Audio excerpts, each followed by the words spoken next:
This is an adjustable cat door latch holder. See, it just goes over the doorknob, and there are holes where a peg is put in. I have it on the smallest spot, so my cats can go into this room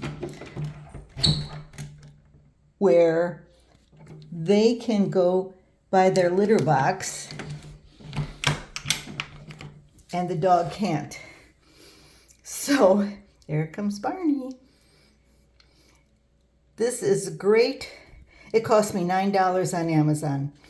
And I really like it. It's real easy to open and close if when I'm going in and out.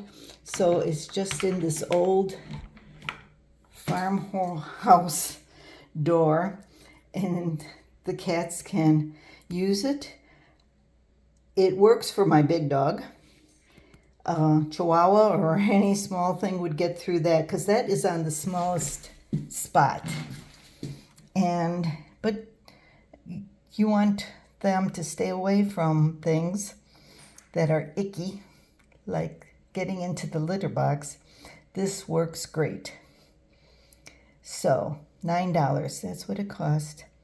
Until next time, that's all there is from Sunnybook Farm.